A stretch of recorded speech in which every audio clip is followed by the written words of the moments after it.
Also in the street plan of Washington, you find pentagrams. So here we have two pentagrams in the street plan of Washington. The top one points into the Capitol building, and the one at the bottom points into the White House. This is a political building, so we're told. In fact, it's a temple to a secret society, built by the Freemasons to a specific design, Congress, the Congress building. Where did it get its name from? Capitol Hill, from a sacred place of the Roman Brotherhood going way back called Capitoline Hill. And when Madeleine Albright, high priestess of this brotherhood, became Secretary of State, and she went across on her first overseas visit to Europe, she actually went to Rome and made an official visit, what for her would have been a pilgrimage to Capitoline Hill in Rome, and that's where we get Capitol Hill from. This is George Washington. In the last century, they decided they didn't have a decent statue of George, so instead of getting an American to produce one, they ordered it from Italy, from Florence.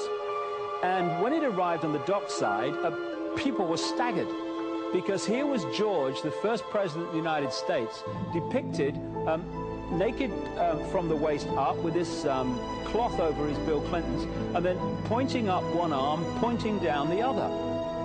What's going on? Unless you realize where these people are coming from, it's inexplicable. Well, if you just hold that in your mind, arm up, arm down, naked from the waist up, and then Bill Clinton's covered in a piece of cloth, well, this is where it's coming from. This is the ancient depiction of the compilation of the negative force symbol that the Templars worshipped, or the high-level Templars worshipped anyway, called Baphomet. And this is why that they depicted George Washington in that way.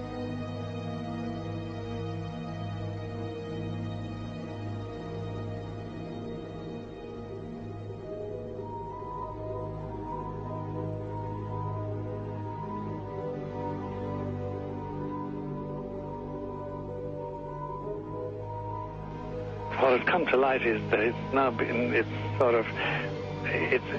is not so surprising for a lot of people that there are covens amongst the very educated class, architects, doctors, lawyers, priests, brokers, and the leisure class. These are people who have made pacts with the devil. That's right. It's really the best, the more accurate way of describing it would be that they have indulged themselves in the worship of the goat, of the prince, of the serpent, of Satan, of Lucifer, and they lead perfectly normal lives. They're jewel merchants. They travel. They're prominent in their own way, but they do have this indulgence. Father, here's a part of that I can never understand. That has never made sense to me, and that is, if somebody were to make a pact with the devil, then obviously the implication is if the devil is there to make a pact with them, to make a deal, to make their life, this short mortal life on earth, pleasurable, with money or women or travel, or more interesting, whatever it is they want.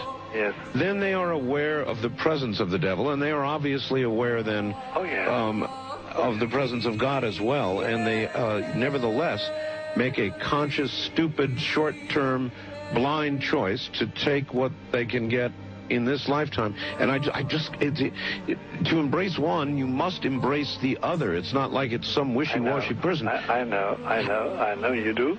It is a very not easy to understand, except when you talk with them, when they let their hair down and peel grapes, as we say, and when they're on their way to being cured of what or healed is the proper word. You find that there's an exhilaration and a satisfaction which is both sensual and sexual and mental when they really indulge in Luciferian worship. There is a peculiar exhilaration. Like a drug, then? Yes, it's a peculiar exhilaration. And of course, the godly instincts in us all, the angelic in us all, because we all have something angelic and something godly, besides everything else, a lot of other negative things, that is quenched. And you find in them a horror of anything, what we call sacred and holy, or sacrosanct, or the idea of the idea of the sacred, of the awesome.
How in the world did you ever get involved in praying to demon spirits? A fellow that had been on a particular ship with me, he told me, "Hey, I got something fantastic to tell you." He said, "I am affiliated with people that speak with the spirits of the dead.